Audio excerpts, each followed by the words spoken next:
Well, our chief reporter a few minutes ago was talking about Victor Osimhen. He said he didn't think the numbers worked with Chelsea. Dharmesh, what's your understanding?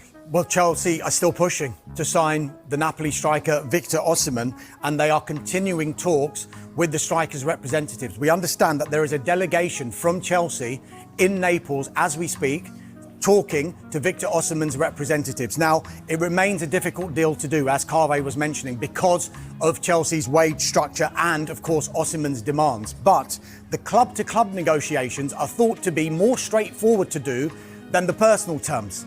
That usually isn't the case, but such are Osimhen's wages since he renewed that contract and inserted that release clause.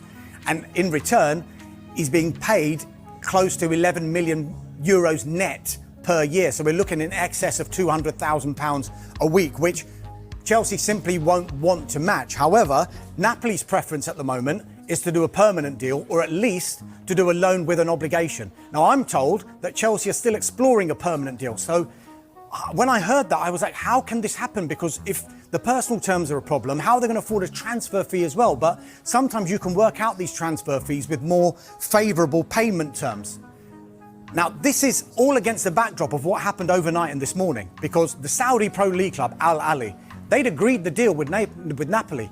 80 million euros would go to Napoli, 40 million euros per year for 4 years would go to Victor Osimhen net. Just think about that for a minute. There's incredible wages that he would have been getting. However, we're told that Al Ahly are now understood to be unhappy with Napoli because they've changed the goalposts a little bit. Once they'd agreed that whole deal, Napoli said, actually, we want a little bit more money. Al Ahly are saying, no thanks. We've given you this deal. We think it's a perfectly good deal. We were under the assumption that you'd agreed that deal. That's our offer. You can take it or you can leave it. So they're standing firm on that. Osimhen, meanwhile, though, wanted to wait. You remember, we've been saying this for the past couple of weeks, until the end of the European deadline, because he thought, is there going to be a European club, maybe Chelsea, maybe Paris Saint-Germain, that are going to come in and then give me an option to think about? Because he doesn't necessarily have to say yes to Saudi Arabia just now, because their window closes on Monday. However, with Chelsea now in the mix, can they make an offer that is going to satisfy Napoli, that is going to satisfy Victor Osimhen as well? It is very difficult to do, but the fact that this delegation remains out there in Naples means that there is a deal to be done. If it doesn't get done, what happens then? Can Victor Osimhen still go to Al Ahly?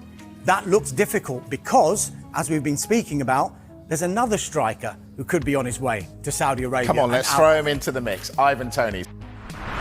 Right, let's start with Victor Osimhen there. Just a reminder that Chelsea are prepared to sign him on loan with an obligation to buy. Kweku, makes perfect sense to come to you first. The lovely Chelsea badge just behind your head there. How exciting could this be? One of the biggest names in Europe potentially coming to the Premier League. Big day, big name. This is what deadline day is all about. Victor Osimhen has been linked with Chelsea for a little while.